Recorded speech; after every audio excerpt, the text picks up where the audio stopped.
योग और सेहत की बात हो रही है तो इस वक्त हमारे साथ मौजूद है डॉक्टर अर्पित चोपड़ा जैन। डॉक्टर अर्पित इंदौर के आरोग्य super speciality modern homeopathic clinic के फाउंडर और डायरेक्टर हैं। गंभीर और जटिल बीमारियों के उपचार में अपने कार्य के लिए पहचाने जाते हैं। डॉक्टर अर्पित, भारत 24 पर आपका बहुत बहुत स्वागत है। आज के समय में बच्चों के स्वास्थ्य के सामने सबसे बड़ी चुनौतियां क्या है?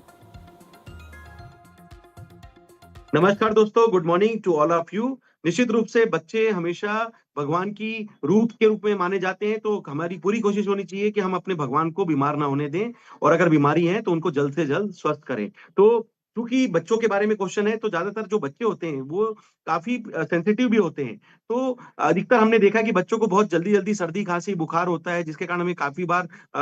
देखा होगा आपने कि एंटीबायोटिक्स देना पड़ता है, बार-बार फीवर की दवाइयाँ देनी पड़ती है, सर्दी, खाँसी की दवाइयाँ देनी पड़ती है। तो मेरी कोशिश ये रहती है कि बच्चों के सामने जो इम्यूनिटी रिस्पॉन्स की जो कई बार कमजोरी वाली जो प्रॉब्लम है, उसमें जो एलर्जी वाली प्रॉब्लम है, हम उसमें एलर्जी को ठीक करें। क्योंकि क्या होता है, हर बार जो सर्दी-खाँसी होती है, उसको अगर हम ट्रीटमेंट देते हैं, तो भी एलर्जी अगर बंद नहीं हुई, तो वो प्रॉब्लम बार-बार आती है। तो मेरा मुख्य उद्देश्य या हमारा मुख्य उद्देश्य ये होना चाहिए कि हम एलर्जी को भी ठीक करें और इसके लिए आरोग्य सुपर स्पेशलिटी मनोपैथी में एलर्जी का काफ़ी अच्छा ट्रीटमेंट भी है, जो कि कहीं न कहीं मौका देता है। तो मेरी कोशिश ये रहती है कि डॉक्टर्स के रूप में हम सबसे पहले एलर्जी को ट्रीट करें और एलर्जी को जब ट्रीट करते हैं तो कहीं न कहीं जो बार-बार जो सर्दी-खाँसी होने की प्रवृत्ति है, वो भी हम उसको कंट्रोल कर पाते हैं या रोक पाते हैं। इसी के साथ बच्चों में एक जो कॉमन दूसरी समस्या मैं जो देखता हूँ, कई बार आपने देखा होगा कि बच्चों में aplastic anaemia, ITP, idiopathic thrombocytopenic purpura जिसमें कि बोन मैरो सप्रेस होने के कारण या कम काम करने के कारण प्लेटलेट्स की कमी पाई जाती है। तो ऐसे काफ़ी सारे पेशेंट जब बच्चों के रूप में हमारे पास आते हैं, तो हमारी कोशिश रहती है कि हम नेचुरल रूप से बोन मैरो को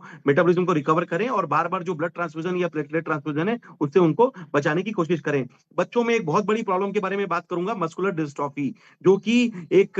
रेयर प्रॉब्लम है, लेकिन आज के डेट में बहुत ज़्यादा ज्वलंत समस्या है और हमने देखा है कि जिनके पेशेंट के बॉडी रिस्पॉन्स में कमी आती है, प्रोटीन का लेवल टूटने के कारण उनकी मसल्स कमज़ोर होती जाती है और उनकी जान की भी रिस्क रहती है और इसमें काफ़ी महँगा इलाज भी देखा गया है। तो ऐसे केसेस में भी आरोग्य सुपर स्पेशलिटी मनोपैथी में हमने कुछ विधि निकाली है, जिसमें हम कोशिश करते हैं कि बॉडी का रिस्पॉन्स बढ़ाया जाए, इम्यूनिटी बढ़ाई जाए और कहीं न कहीं उनके सीपीके लेवल को कंट्रोल करके मसल्स की टूटने की स्पीड को रोका जा सके, ताकि उनके लिए जो बेटर ऑप्शन है होम्योपैथी से भी दिया जा सके और इस तरीके की ऑटोइम्यून बीमारी पर भी अच्छा काम किया जा सके। इस तरीके से हम बात कर सकते हैं नेफ्रोटिक सिंड्रोम की। नेफ्रोटिक सिंड्रोम बच्चों में बहुत ही एक ऐसा प्रॉब्लम है जिसमें कह सकते हैं कि यूरिन में आपकी प्रोटीन की लीकेज चालू हो जाती है और बच्चा काफ़ी कमज़ोर होने लग जाता है और आगे जाकर ये सीकेडी में भी चेंज हो सकता है। तो ऐसे पेशेंट्स को भी समय रहते आप नेफ्रोटिक सिंड्रोम को ट्रीट करके होम्योपैथी का जो बेस्ट लेवल है, उससे हम कोशिश करते हैं कि उनके बॉडी रिस्पॉन्स और किडनी के रिस्पॉन्स को मेटाबॉलिज्म को रिकवर करें और इस बीमारी को बढ़ने से रोकें और काफ़ी सारे पेशेंट्स जो बच्चों के रूप में आप मेरे चैनल पे जाके देखते हैं, जिसमें इनकी रिकवरी हुई है।